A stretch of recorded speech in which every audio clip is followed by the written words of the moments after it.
Ajuntaram-se os filisteus as suas tropas para a guerra e congregaram em Socó, que está além de Judá, e acamparam-se entre Socó e Azeca, em Éfes-Damim. Porém Saul e os homens de Israel se ajuntaram e acamparam no vale de Elá, e ali ordenaram a batalha contra os filisteus. Estavam estes no monte do lado da Além, e os israelitas no outro lado do monte da Quém, e entre eles havia um vale. Então saiu do arraial dos filisteus um homem guerreiro, cujo nome era Golias, de Gate, da altura de 6 côvados e 1 palmo. Cada côvado é quase 50 centímetros, para ser mais exato, 44,44 centímetros. Então o que ele tem ali mais ou menos é 2,66 mais 1 palmo, arredonda aí uns 3 metros. Era um baita de um cara. Era aquelas pessoas que sorrindo já colocava medo. Extremamente grande. E guerreiro ainda. Verso 5.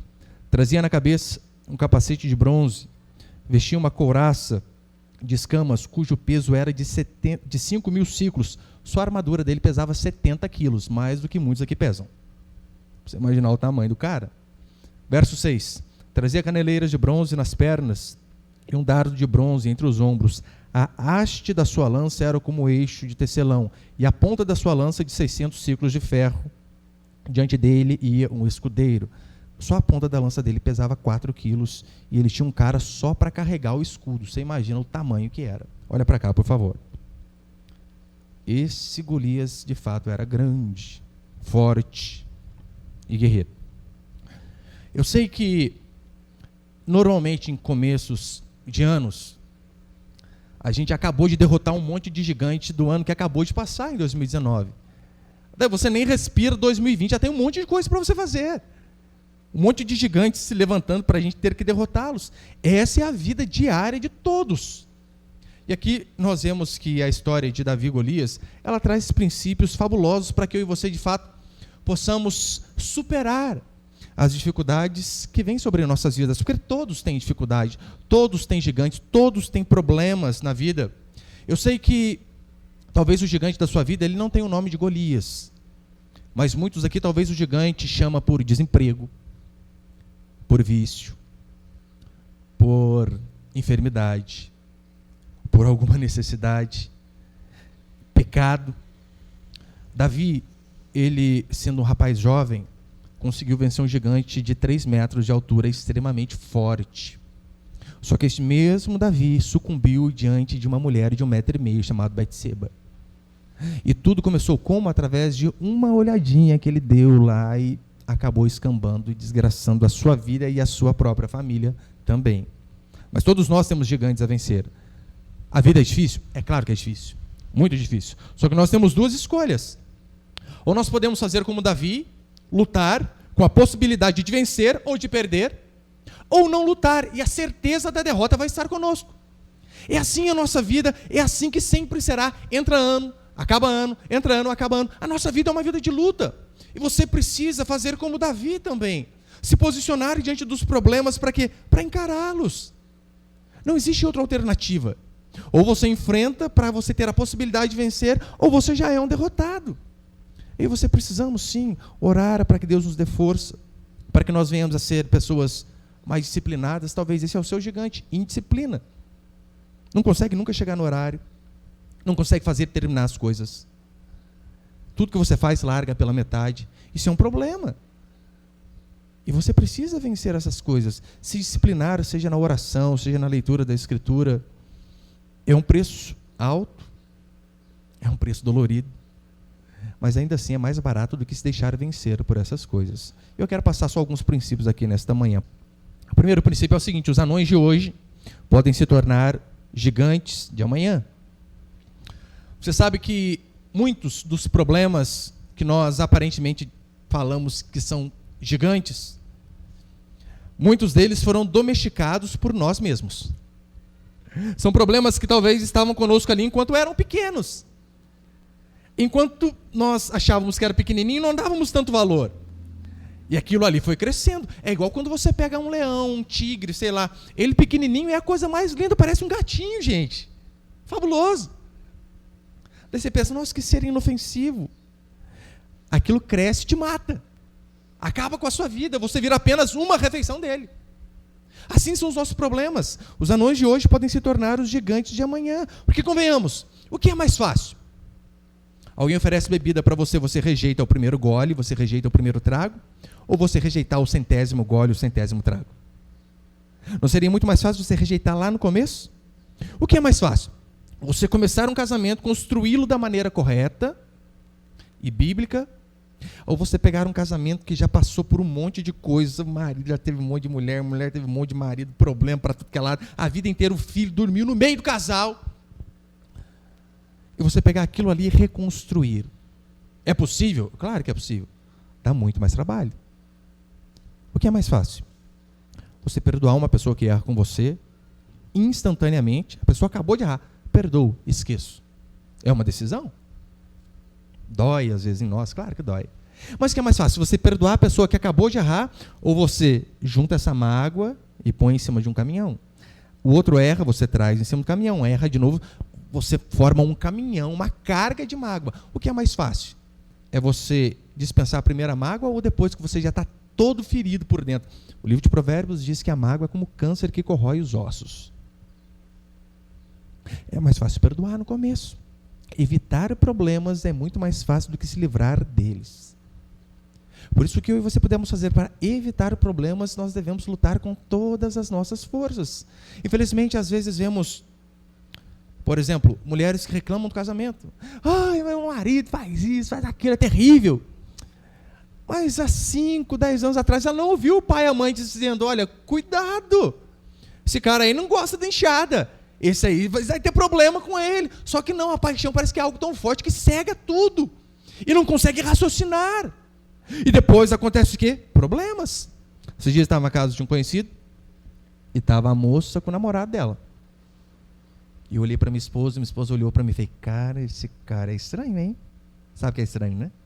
Falei, nossa, dá indício de que morre de fronha, não sei não. Não parece muito homem assim, não. Falei, cara, será que ela não está vendo, gente? Daí, indícios, né? Não estou dizendo que é certeza. Daí, igual eu vi uma vez de uma moça.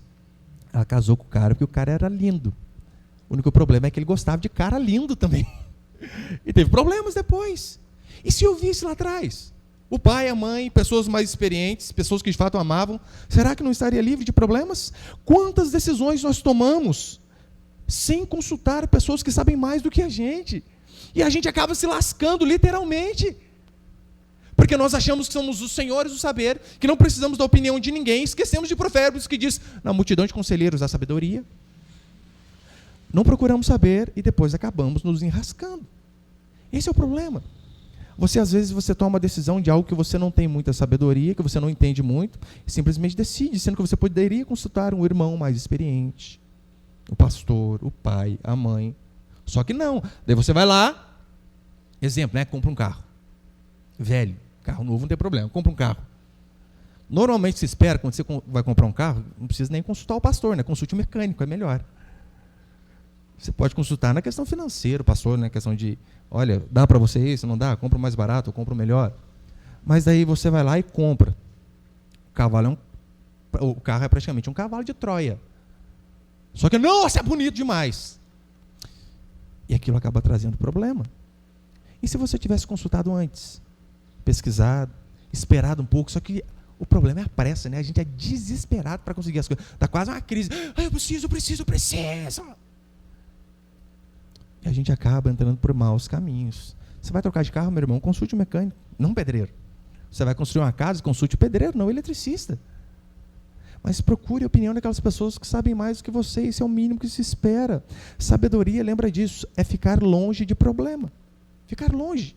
Afaste-se. Se algo cheira problema, mas vai por outro caminho. É mais ou menos o seguinte, imagina que tem um buraco no meio da rua. Muitas pessoas agem de que maneira? Às vezes a pessoa está andando e ela não vê o buraco e cai no buraco. Isso é um acidente. Principalmente no celular. Hoje em dia a pessoa não olha nem para frente, né? Fica ali. Se você vê um buraco, se você não vê o buraco e cai nele, isso é um acidente. Agora, se você vê o buraco e finge que não vê o buraco entenda-se por problemas também. Se você vê o buraco e finge que não vê o buraco, isso é burrice. Ele está ali. Se você vê o buraco e se joga no buraco, É pior, isso chama-se hábito. Agora, se você vê o buraco e passa ao lado dele, isso é força de vontade, determinação. Passa ali com cuidado para não cair. Agora, se você vê o buraco e dá a volta na outra rua, isso é sabedoria. É fugir de problemas. E você deve usar isso para qualquer coisa na sua vida. Fuja de problemas. É o homem em relação à tentação. Ah, tem uma academia na rua da minha casa. Meu irmão, dá a volta no quarteirão, no meio do mato, faz alguma coisa.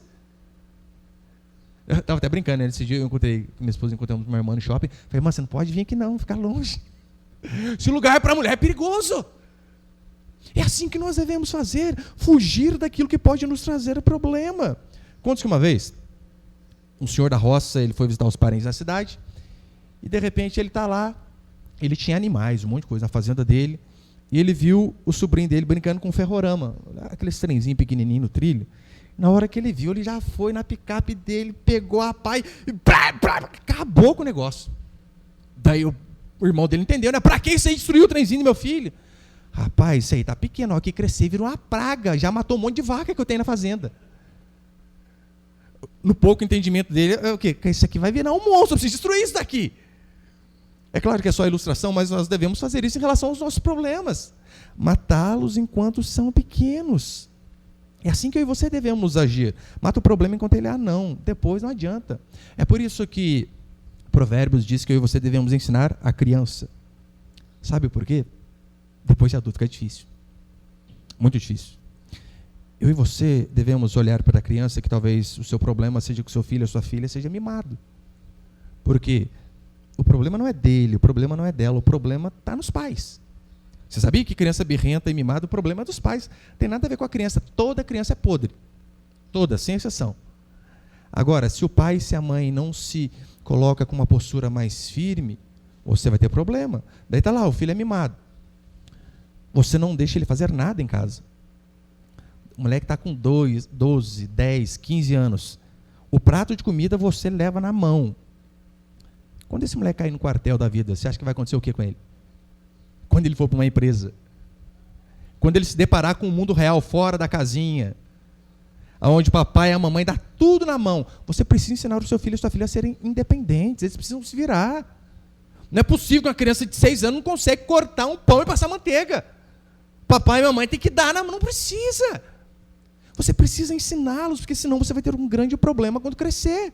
Daí chega com 15 anos, ele vai tomar banho, o jeito que ele arranca a calça, o cinto não sai da calça, a cueca não sai da calça. Não sabe fazer nem isso, não sabe nem apertar o raio da descarga do banheiro. Por quê? Porque você não ensinou. Precisamos ensinar enquanto há tempo, endireitar enquanto há tempo. Daí depois, sabe o que vai acontecer? Vai virar um bebezão mimado que você vai ter que carregar para onde você for. Esse é o problema é dos pais. Mas eu sei que, infelizmente, tem muitas pessoas que têm, parece, tendência a suicida. O que eles fazem? Eles pegam o problema, em vez de se livrar do problema, eles trazem o problema para dentro de casa. Tem aquele filme Dormindo com o Inimigo, tem gente que faz isso com problema, né? Cara, isso aqui eu acho que é uma chave de cadeia, mas eu vou fazer um teste. E se envolve, traz para dentro de casa. Isso é terrível. Daí está lá, igual eu falei, acho que na última quarta-feira. Imagine, a moça quer casar, está lá com 20, 22, 25 anos. Depois começa a ficar mais difícil, né? Mas essa fase aí. Daí está vendo o rapaz, lindo, maravilhoso. Você olha e fala, isso aqui é um anjo transformado em gente, não é possível. Isso aqui é uma miragem. Bonito demais. Ele só tem um probleminha, ele não é firme com Deus. Falou em trabalhar, nossa, dá até arrepio nele. Desobedece os pais. Se alguém não consegue nem honrar pai e mãe, você acha, irmã, que vai honrar você como esposa? Não vai. Não vai. Então isso é de suma importância. Só que daí ela vê todas essas características aí. Ela está lá orando, Senhor, se não for da tua vontade, me dá um sinal. Não precisa. É só você olhar, não se encaixa no padrão escriturístico. E você devemos sempre lembrar que a vontade do Senhor deve prevalecer na nossa vida. Mas, ao mesmo tempo, nós devemos lutar com todas as nossas forças para nos livrar de problemas ou de coisas que podem nos causar problema. A boa nova é que, sim, até os problemas que nós criamos, às vezes, por burrice, eles podem ser derrubados em Cristo Jesus, assim como um gigante desse. É possível, sim. Só que quanto mais você tiver sabedoria para se livrar deles, é melhor. Segundo princípio, gigantes, problema ou oportunidade? Não dá para ver que o copo agora não é transparente, mas você pega um copo de água, se ele está no meio, algumas pessoas vão dizer assim, o copo está meio cheio. Outras vão ter uma perspectiva diferente do mesmo copo, está meio vazio. Os problemas se nos apresentam assim. Você pode vê-los como problema, os gigantes apresentam assim, você pode vê-los como problema ou como oportunidade. Eu sei que tem algumas coisas que não tem a ver conosco. Alguns problemas, alguns gigantes que às vezes está do lado ali, que você vai ter que conviver a vida inteira. Dá para até dar uma arrumadinha, mas você não escolheu nascer com a cor do olho que você nasceu, com o tipo de cabelo, condição financeira. Quem aqui, meu Deus do céu, escolheu nascer pobre e feio? Ninguém. Você vai dizer, eu gosto da vida mais sofrida. Quero ser pobre e feio, que eu quero conquistar as coisas. É assim? É nada. É nada. Você já viu apresentadores de telejornal, muvuquinha sem dente, com cabelo chain? Não vê. Está todo um trato ali. Fazer o quê? Quem é feio tem menos oportunidade. Esse é o mundo, meu irmão, é injusto. Não adianta você ficar reclamando das coisas. Quem é mais pobre tem menos oportunidade. Essa é a vida é injusta. Agora, o povo fica com essa mentirinha aí. Não, você não é feio. São apenas padrões diferentes de beleza. É mentira. Ou é bonito ou é feio, não há beleza diferente. Não adianta a gente tentar contornar as coisas. Por exemplo, Aleijadinho, que foi escultor do Barroco Mineiro, ele, para as debilidades que ele tinha, alguns dizem que ele tinha algo mais ou menos parecido com lepra, que caía dedo, ele só tinha o toquinho da mão e mesmo assim pintava as coisas lá, fazia escultura. Algo genial para quem tem uma debilidade como aquela.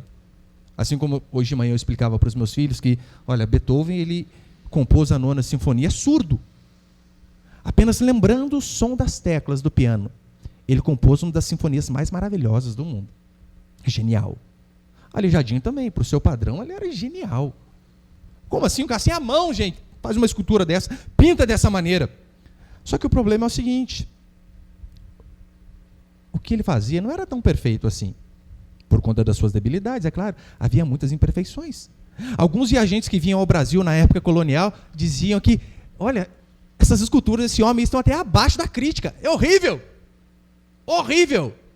Muitas imperfeições, nariz parece tromba de elefante. Isso aí os livros de história não contam, né? Só conta a parte boa dele. Aí, sabe qual que é o problema? É que, é claro, a gente tem que olhar, o cara é deficiente, mas fez um negócio para a debilidade dele maravilhoso. Só que não, o povo gosta de colocar na cabeça assim, não, isso é lindo. São lindezas diferentes. É nada, é feio. Comparado com o que é bonito, é feio. Daí tá lá, eu coloquei a frase do Mário de Andrade ali, põe para frente, por favor. Tem que até reverência, né? Falar mal do Mário de Andrade. Mário de Andrade diz assim, se as obras pareciam grosseiras diante da tradição, é porque o escultor sem mãos queria romper com os padrões antigos de beleza e ser original,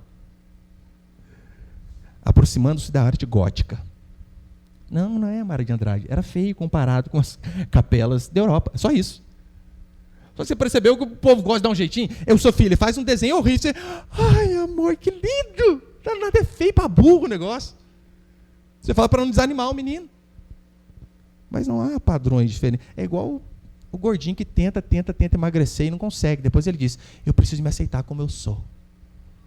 Não, o seu problema é que você não consegue fechar a boca. Você vai para a academia e você faz esteira com açaí de 1 litro na mão, com leite condensado. Esse é o seu problema. Agora não, a minha beleza é diferente. É nada. É feio, precisa mudar.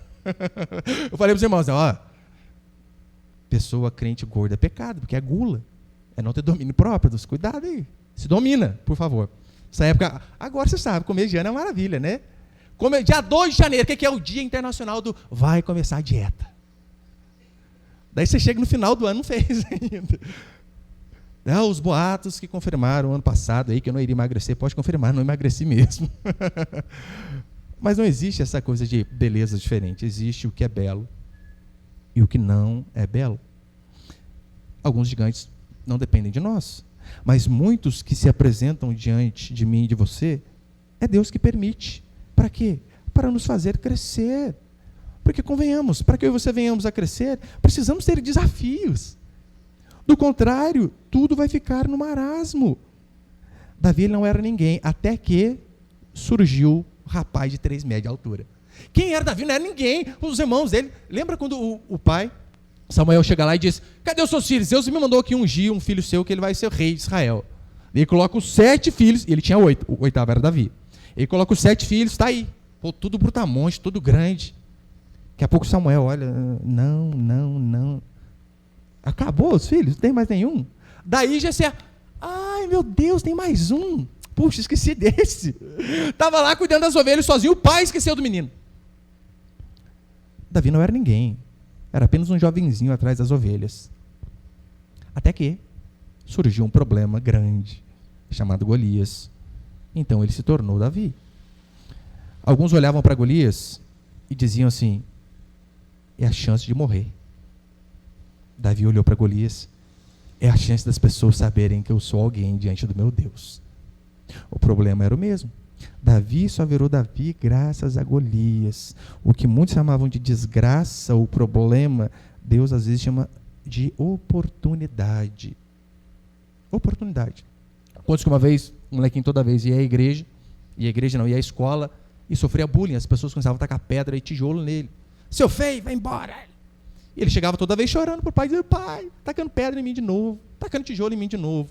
Um dia o pai dele deu uma chacoalhada nele e disse assim: você escolhe, ou você chora com as pedradas que você toma, ou você constrói uma casa. Você precisa fazer algo. A vida é assim, a vida é dura, fazer o quê? Olha, eu tenho um parente que ele teve uma infância muito difícil, viu o pai dele agredir a mãe, um monte de coisa, e jamais dar carinho. Ele tinha 2 alternativas. A hora que eu ter filho, eu vou fazer a mesma. Eu vou descontar tudo que eu levei. Essa era uma alternativa.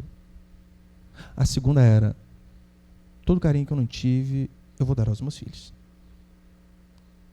Você precisa escolher. Ou você pega o problema e chora e desanima, ou você pega aquilo lá e tenta fazer algo diferente.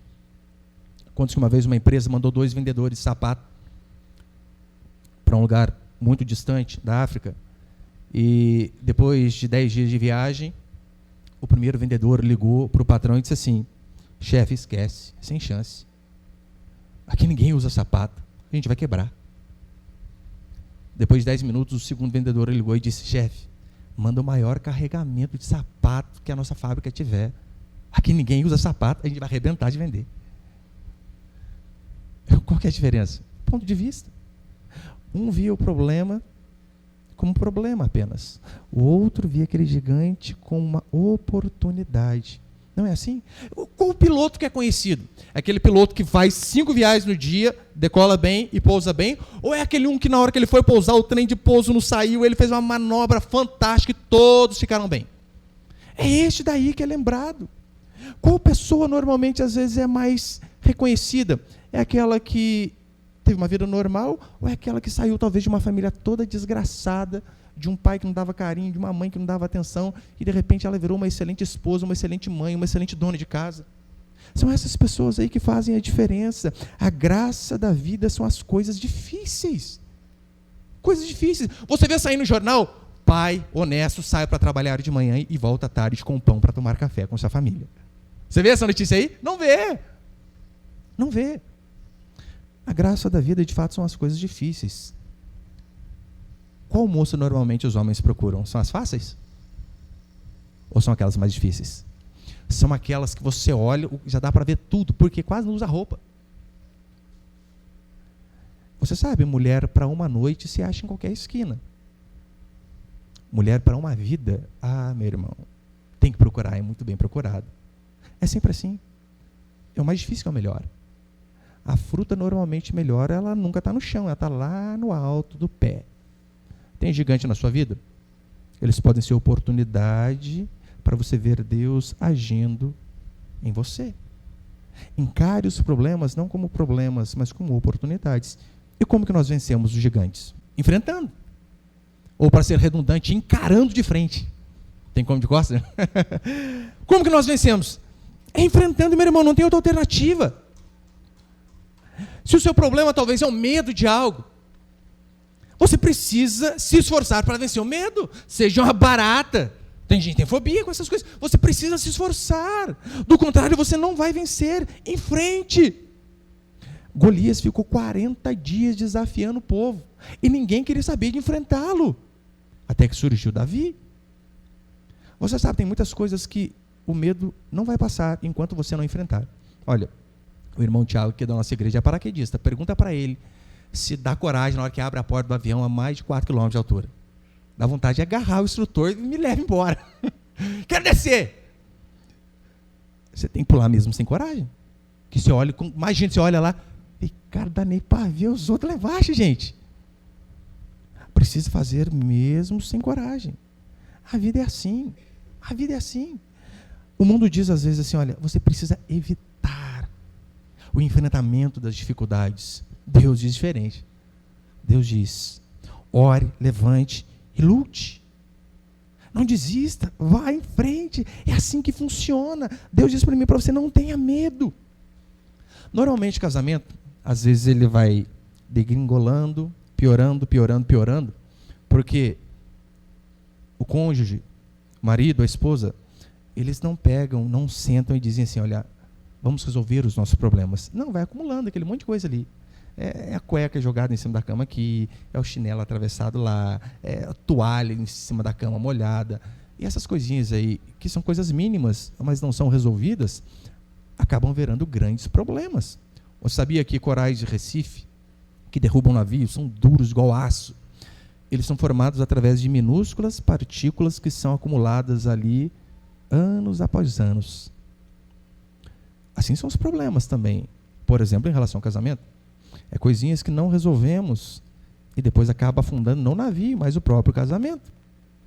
Você já experimentou chegar diante da sua esposa, do seu marido e fazer uma pergunta terrível de se ouvir a resposta? Pergunte assim, o que eu faço que chateia você e que você quer que eu melhore? Já puxa um caderno com a caneta, que vai em coisa, viu? Mas é assim que se faz.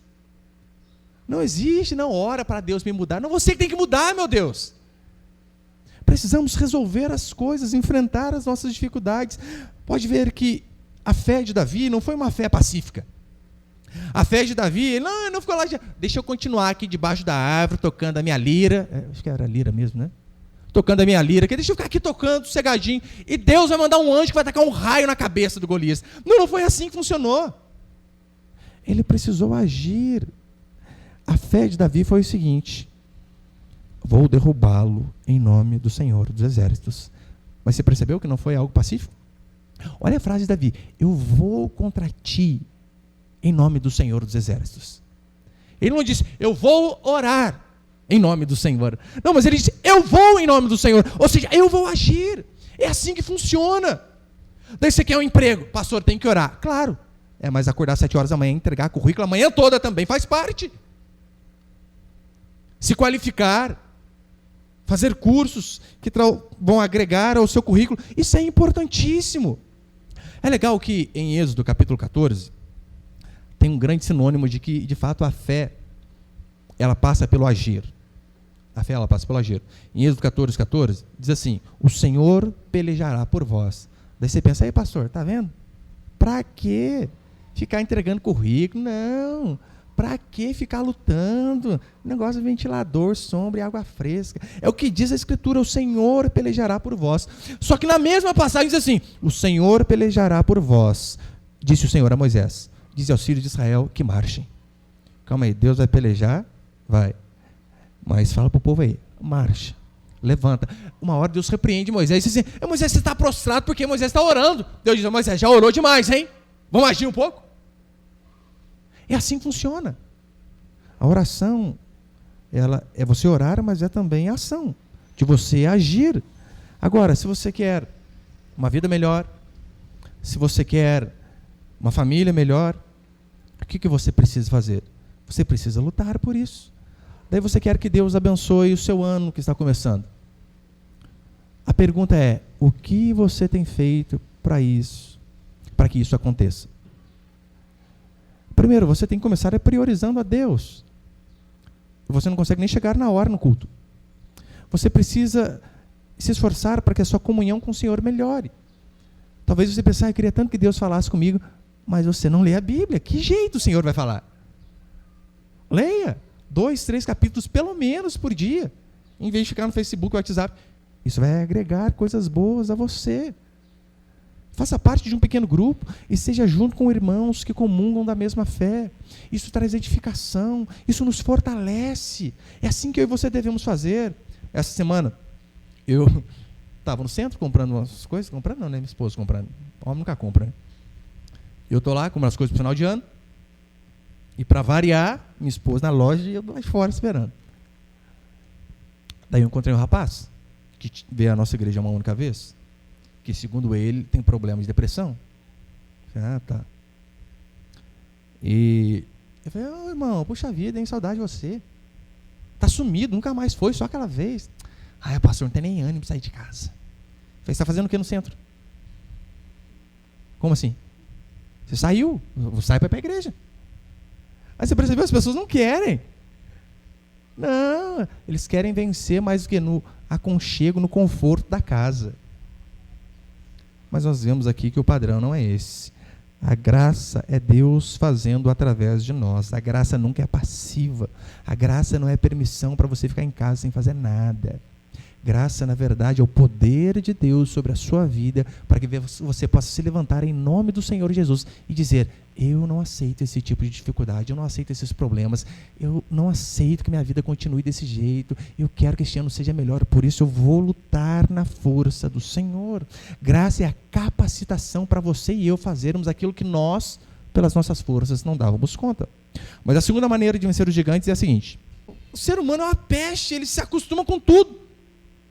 Se acostuma com a dor, se acostuma com vida miserável, se acostuma com tudo, igual um camaleão. Não estava muito bem aqui não, mas já estou da cor do ambiente, esse reboco. Ele se acostuma com tudo.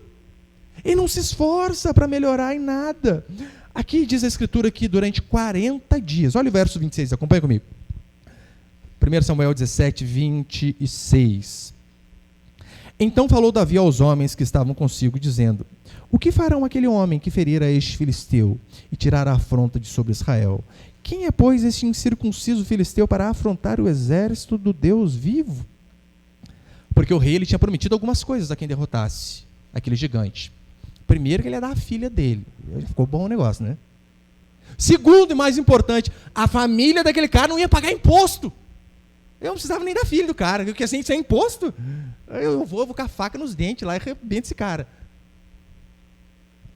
Hoje em dia, imagina no Brasil, o Bolsonaro falar para você, quem derrotar isso aqui não vai pagar imposto. Meu irmão, tem de gente que vai empelotar para derrotar o gigante. 40 dias, esse gigante atormentando. Sabe o que ele dizia? Não há homem em Israel, um homem só para me enfrentar. Você imagina 40 dias, vindo alguém aqui na porta dizendo, não há homem nessa igreja? Depois eu, jamais. Homem aqui? Não. Era mais ou menos isso que o povo está fazendo. Menina, homem aqui passou longe, se passasse nos avisa. Era mais ou menos isso que o povo de Israel está fazendo. 40 dias seguidos. Aquele gigante estava mexendo com o brio daquele povo. Eles olharam, quem é ele? Passou um pouquinho e falou, não, deixa eu falar. A gente é assim mesmo. Por quê? Porque eles tinham medo. Medo. O mal da espécie humana é se acostumar com tudo, até com vida ruim. Acostuma com tormento. Experimenta. Você conhece alguém aqui no Brasil que tem um bicho de estimação, como bicho de estimação, pinguim? Não conhece, né? Sabe por quê? O pinguim não acostuma no país tropical. Você pode deixar ele dentro do freezer, não adianta. Ele precisa de um ambiente propício. Agora, às vezes nós acostumamos com o casamento empurrando com a barriga, com uma vida financeira de mal a pior. Nós nos acostumamos com miséria, com vida ruim. Isso é terrível. Se a vida está ruim, é necessário que haja um Davi que diga assim, basta. Porque precisou de fato, dentre aqueles milhares, dizer, basta, não vamos mais ouvir afronta. As coisas vão mudar. Eu vou enfrentá-lo. É assim que eu e você podemos fazer para mudar a nossa vida. Não há outra alternativa. Agora, por que nós acostumamos? Porque enfrentar Golias dá trabalho. Dá. Emagrecer dá trabalho. Dá trabalho. vencer os nossos gigantes é terrível. Dá trabalho educar os filhos. Muito trabalho. É muito mais fácil jogá-los para a titia da creche, para a escola, ou na pior das hipóteses, dá um celularzinho na mão da criança, né? Não, dá um celular. Dá muito trabalho ficar ensinando as coisas. Não dá. Porque sentar, ler a escritura, explicar, ler uma boa história que traga princípios cristãos positivos para a vida da pessoa, é chato, trabalhoso, é perda de tempo talvez para nós que somos pais. E é por isso que a gente não quer enfrentar esses gigantes. É mais fácil terceirizar o serviço. Dá trabalho lutar pelo casamento? Claro que dá trabalho. É por isso que muitas pessoas aceitam ser enganadas. Às vezes o casamento está falido, está por um fio. Em vez dela lutar, de que maneira? Perdoando, sendo submissa, o marido amando a esposa. Ela prefere fazer o seguinte: o quê? A igreja lá vai ter oração para a reconstrução do casamento? Tem que fazer um voto de R$500? Eu dou 3 vezes mais. Resolvendo meu problema? Ela prefere dar dinheiro do que lutar para enfrentar os gigantes. Olha, a minha esposa faz cabelo uma moça, e ela dizia para mim que a moça contando para ela: vem um pastor aí na minha igreja, ele fazia a oração do emagrecimento. Isso é tudo, todo mundo quer. Imagina, chega aqui, toda a gordura localizada, seja repreendida. Queima agora, Senhor. Assim na vida. Oração para emagrecer. R$500 o valor da oração. Claro, né? Tudo tem um preço. Sabe o que é interessante? Tinha muita gente que pagava. E a minha esposa disse para mim: que absurdo. Eu falei: eu tenho certeza que funciona. Eu, como assim?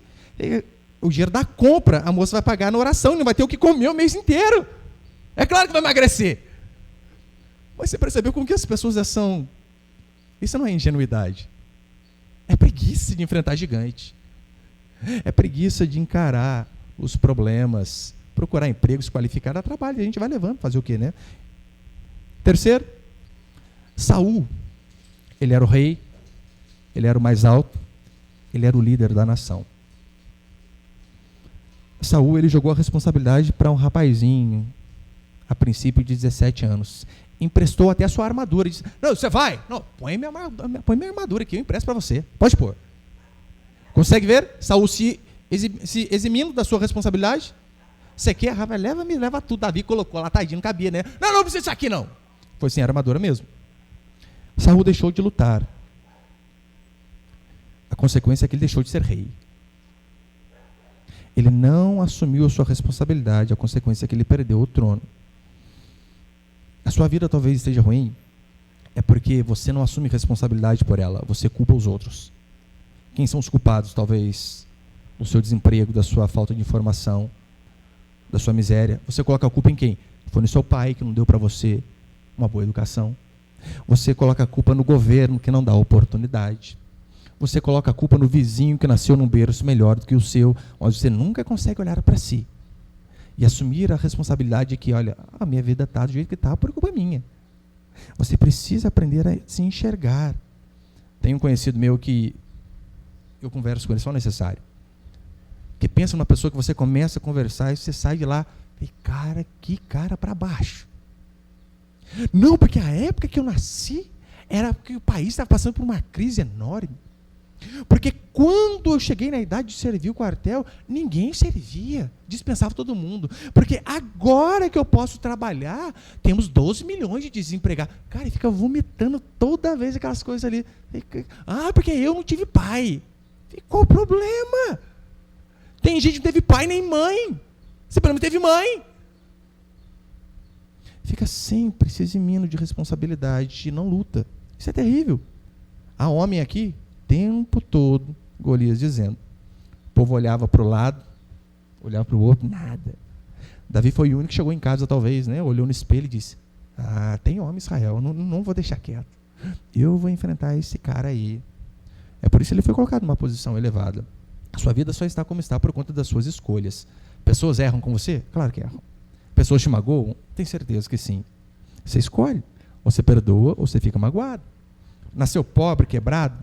Fazer o quê? Esse gigante aí, você já nasceu com ele. terminar a vida dessa maneira é escolha sua. Irmãs aqui já contaram para mim que tiveram uma infância terrível, onde não podia comer nem na mesma cozinha que o padrasto e a mãe comia. A miséria é terrível. Você escolhe. Ou você continua, a vida é triste, dura.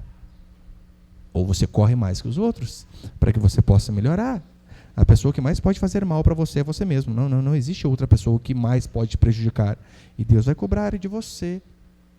E não vai citar desculpas diante dos seus problemas. Eu coloquei, do versículo 28, acho que eu não coloquei. Acompanhe comigo, versículo 28 até o 31 de 1 Samuel 17. Olha o que os irmãos de Davi falavam para ele. 1 Samuel 17, 28. Ouvindo Eliabe, seu irmão mais velho, falar àqueles homens, acendeu-se a ira contra Davi e disse: por que descestes aqui? E a quem deixaste aquelas poucas ovelhas no deserto? Davi foi lá, calma aí. O que o rei vai dar para quem vencer esse homem aí? E o irmão dele, rapaz, se enxerga, hein? Você não é ninguém, vai cuidar das ovelhinhas lá. Ou seja, os próprios irmãos desestimulando ele. Bem conheço a tua presunção e a tua maldade, desceste apenas para ver a peleja. Respondeu Davi, que te fiz agora? Fiz somente uma pergunta. Normalmente o irmão mais novo sofre com isso, né? Pergunta, tá errado, cala a boca. Davi não era diferente. Verso 30. Desviou-se dele para o outro e falou a mesma coisa. E o povo lhe tornou a responder como dantes. Ouvidas as palavras que Davi falara, anunciaram-nas a Saul, a quem mandou chamá-lo. Ou seja, as pessoas ali, os familiares de Davi, os irmãos, dizem, rapaz, volta a cuidar da sua ovelha lá, aquela é a sua vidinha. Mas as outras pessoas ouviram, cara, ele tem coragem, leva ele para o rei, leva ele lá. Então Saul vai, o chama, e Davi vira Davi. O povo talvez esperasse algo miraculoso, já estou encerrando. O povo talvez esperava que Deus derrotasse Golias de uma maneira estrondosa, como ele fez várias vezes. Por exemplo, em Atos diz que um rei chamado Herodes, ele faz um discurso prepotente e é fulminado na mesma hora por conta da arrogância. Nós vemos Deus fechando o mar na hora que o exército do Egito passa. Talvez eles estavam pensando em algo miraculoso. E Deus pode fazer? Claro que pode. Mas sabe qual foi o milagre aqui? Um jovenzinho corajoso, que não tinha medo de gigante, que resolveu enfrentar os problemas. É assim que você vai conseguir melhorar a educação dos seus filhos. Primeiro, reconhecendo que o problema está em você, seu casamento, a sua vida, as suas irresponsabilidades. Primeiro, reconhecendo o seu problema. É assim que funciona. Não é oração ungida, mas é dedicação e determinação. Tem uma frase de John Maxwell que eu gosto muito, que ele diz assim: o pessimista reclama do vento, o otimista crê que ele vai mudar, o sábio muda as velas. É assim que temos que fazer. O pessimista só reclama, não vai dar certo, não vai dar certo, não vai dar certo. O otimista está lá, eu creio, eu determino. O realista diz, calma aí, está ventando para lá, vamos dar uma mudadinha para ver se as coisas continuam melhorando. Patrão ruim, fazer o que? A vida é assim. Talvez, às vezes, Deus colocou você ali para que você possa mudá-lo. As pessoas que estão ao seu lado, você não escolhe. Mas quem sabe, às vezes, com a sua mudança, elas também não possam mudar. É possível, sim, fugir da nossa responsabilidade. Você pode fazer como Saul fez. Só que você não pode evitar as consequências da sua irresponsabilidade. Você pode. Não quero criar o filho, não, né? Vou colocar uma babá, escola integral, vou terceirizar para a avó, para o vô. Você tem essa possibilidade. Se eximir da sua responsabilidade. Mas você não pode fugir da sua irresponsabilidade. E quarto, nós somos naturais, mas vivemos esperando o sobrenatural. Davi venceu o gigante com uma funda. Era o estilingue da época. Era como se fosse um pedaço de pano, né? Grande, que ele dobrava em dois, virava um U, segurava na ponta. E ele colocava uma pedra ali, sabe? Fica balançando. Então ele rodava aquilo lá e soltava uma das pontas e a pedra ia. Era um instrumento comum. Davi não era o suprassumo, atirador, sniper de funda. Haviam vários que sabiam atirar tão bem ou mais que ele. A grande diferença não era a habilidade de Davi, mas era a confiança que ele tinha no sobrenatural de que o Senhor estava com ele. Aqueles outros sabiam apenas atirar bem. Davi sabia orar antes de atirar. Essa é a diferença. Talvez você seja uma pessoa altamente capacitada, inteligente. Assim há muitas pessoas. Qual que é a diferença que se espera do cristão? O cristão ele se esforça para ter o máximo de habilidade e conhecimento que ele puder adquirir. Mas, todavia, ele jamais esquece de em casa dobrar o joelho e dizer: Senhor, se o Senhor não for comigo, eu não consigo nada. Eu lembro, uma vez eu fui fazer um concurso com os amigos, e na hora que acabou, eu estudava demais, estudava muito. Eu lembro quando eu estava em serviço, eu estudava 17 horas por dia, era o dia inteiro, e eu ia almoçar lendo as coisas. Numa cobertura, eu tirava, tinha fórmula lá dentro, eu estudava bastante. E eu lembro que eu me dediquei. E na hora que nós chegamos em São Paulo, eu falei para um amigo meu, né? Ó, Deus te abençoe, boa sorte. Ele disse assim para mim: não preciso de sorte, eu estudei. Nossa, bonzão, hein? E eu passei, ele não passou. Quase que eu falei: chupa que é de uva. Brincadeira, não falei não. Essa é a diferença do cristão. Ele se dedica até mais do que o outro. Mas ele não esquece de dobrar o joelho dizendo: Senhor, me ajuda. Foi isso que aconteceu com Davi. Salmo 84, versículo 5, vai dizer assim: bem-aventurado o homem cuja força está em ti. Bem-aventurado, feliz o homem cuja força está em quem? Em Deus. Bem-aventurado o homem cuja força está em ti, e cujo coração encontra caminhos aplanados, caminhos retos. O qual, passando pelo vale árido, faz dele um manancial, de bênçãos o cobre a primeira chuva. Bem-aventurado o homem cuja força está em ti. Este homem, mesmo passando pelo vale árido, faz do vale árido um manancial. Essa é a diferença daquele que depende de Deus. Independente da circunstância, por mais difícil que seja, ele sabe que ele pode descansar no Senhor. Porque, convenhamos, o natural é descansar em lugar de paz, não em tempestade, não em lugar árido. O natural é quando alguém te ofende, é você responder com ofensa, pagar o mal com o mal. Mas não é isso que se pede para o cristão fazer. Não, é natural você ser amargo quando as pessoas erram com você. O cristão não, ele perdoa mais, porque ele sabe: Deus me perdoou. Ele sabe que isso é sobrenatural, que não depende das suas forças, mas das forças do Senhor. O natural é um mundo, como nós vemos, podre, moralmente falando, corrompido. Você sabe, a tendência é aumentar o calor, as roupas diminuem. Apesar que no Brasil as piriguetes, até no frio, usa aquele short. Deus me livre. Parece metade da bunda. E tudo bunda feia ainda, né? Isso que é o pior. Daí, o que se espera de alguém que anda no sobrenatural é que, ainda que o mundo seja podre e corrompido por sensualidade, por podridão, terrível, imoral, o que se espera é que ele age diferente. Filipenses capítulo 2,15, põe ele, por favor. Paulo diz assim: para que vos torneis irrepreensíveis e sinceros, filho de Deus, inculpáveis, no meio de uma geração pervertida e corrupta, na qual resplandeceis como luzeiras no mundo. Na época de Paulo já tinha essa dificuldade. Uma geração pervertida e corrupta. Lembra? Paulo, na época da Grécia, que ele vivia, era terrível. Havia prostitutas cultuais. Havia as ninfas, meninas que eram criadas a vida toda com o objetivo de servir Deus Afrodite no culto. De que forma? Tendo relação com os membros. Isso era algo maravilhoso para um pai criar a filha para isso. Essa era a época que Paulo vivia. Se você já observou essas estátuas gregas que muitos ainda colocam em jardins, você percebeu que todas estão peladas? Essa era a cultura de Paulo. O homossexualismo imperava ali também. Alguns dizem que o contato heterossexual era apenas para reprodução. O normal era o homossexual mesmo.